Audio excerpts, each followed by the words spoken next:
Hello everybody and welcome back to a brand new video on the Infinite Baffle channel. My name is Niall and today I'm delighted to say that we're going to be diving back into the world of hi-fi streamers. Over the last few months we've taken a look at the Weem streamers, the Eversolo streamers that I was a massive fan of, but today we're going to be turning our attention to the Bluesound Node icon. The original Node, a sensationally popular product, and the Node icon has got a lot to live up to, so that's exactly what we're going to be breaking down today. The upgrades from that original model, what it brings to the table, and just how it does compare to the likes of the Weem and the Eversolo that we've just mentioned. Now, if you do enjoy this video, you find it useful, make sure to leave a thumbs up on it. Your support is always massively appreciated. Any thoughts, feedback, leave it in the comment section down below. But yeah, without any further ado, let's get stuck into it. So kicking things off with the appearance, the aesthetics, the basic design of the Node icon, it stays very true to the original Node's principles of being a very simplistic, sleek design. You can see I've got one next to me just here, and it is effectively, some might say, just a small black box. However, the biggest difference you'll see here compared to the original Node is this wonderful 5-inch HD display on the front, showing off your album art, track titles, all that kind of stuff, and that is a huge upgrade compared to the previous models. Another thing that stays true to the original Node is the touch sensitive screen on top that allows you to adjust the volume, skip tracks, pause the music, whatever it might be. I mean, this isn't something that I ever find myself using too often. I think usually when you're using a streamer, you tend to be doing the most of your control through the app on your mobile device, on your phone, whatever it might be. So it's nice to have it there, but it's not something that I found myself using too often. Overall though, I think everyone will agree here that Bluesound have very much stuck to their principles. They're stuck to their core blueprint and beliefs, which is a small unit, low profile, very inoffensive, can go in pretty much anyone's system. With that being said, there are some additional inputs on here that are really cool that we'll come on to talk about a little bit later. But yeah, overall, really simple, straightforward design. One of the things that always made the original Node so popular was the incredible amount of connectivity, support and performance at its price point. It was really something that stood out against a lot of the competition. Now, the Node icon coming in at £899 is a bit of a jump up from the original price point of the Node and kind of puts it sort of in line with the Eversolo A6, which I absolutely love. But again, you are getting all of that wonderful connectivity that comes with the Bluesound product. We're talking AirPlay 2, Spotify Connect, Tidal Connect, and on top of that, you also get Bluesound's Bluos app support, which is a great feature to have. On top of all that, the Node icon is also fully root ready and gives you full DRAC support, as well as giving you access to MQA file level streaming. So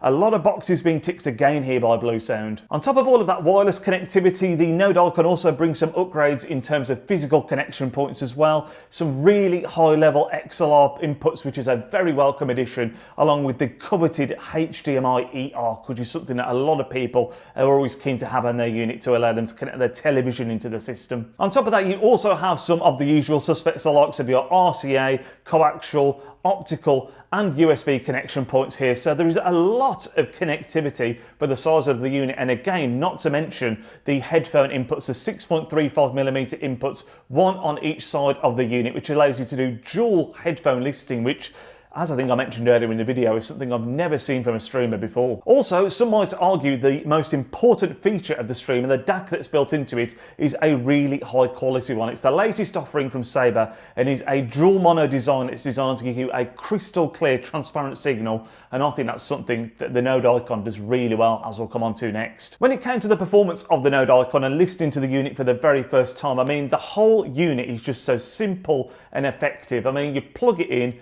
update the unit, and before you know it, you're streaming music so seamlessly. I mean, we've already touched upon it once, but the support of Bluos really is a big deal when it comes to choosing a streamer, and that is definitely something that's going to separate this compared to some of the competition. We did the majority of our listing via the Spotify and Tidal functions built into Bluos. The system that we had the Node icon running in revolved around the Audiolab 9000A and a pair of the KEF R7 Metas, a system that I'm very familiar with personally, as I own the 9000A myself, as you guys might have seen in a previous video. And the reason that we did this was because that gave me the biggest indication of the differences to using a high quality streamer such as the Node icon versus using the built-in Bluetooth functionality on the 9000A. And I've got to say, in terms of functionality alone, it was a big improvement for me. I mean, the ability to be able to use AirPlay 2, Spotify Connect, Tidal Connect, all of that is stuff that isn't built into the 9000A. And in terms of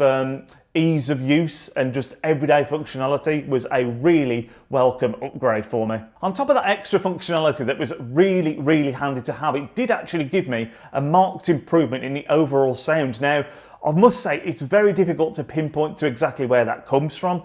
Is it from the DAC that's built into the Bluesound? Is it because I'm streaming over AirPlay rather than Bluetooth? What is it that's making the biggest difference? It's very difficult to say. But again, I've got to kind of hammer home the point that the signal is very clean. And I'm not going to say it's analog sounding. You can still 100% tell it's a digital source, but it's a very clean, transparent one. And for me, when it comes to streaming, along with the flexibility and functionality, that's really all that you can ask for. I also don't think you can underestimate the addition of the screen on the front of the Node icon compared to the previous units. Now, with the 9000A, it does have a screen on there, but it only shows track information. So the ability to see the album art was really nice. I mean, this is purely aesthetic, but when you're using these on a daily basis, these are the kind of nice features that I think you'd like to see. We've spoken before on the channel about just how competitive the streaming market is right now. I mean, it's the biggest growing area of the hi-fi industry at the moment, and at $899, the Bluesound Node icon does have stiff competition from the Eversolo A6, and I do truly believe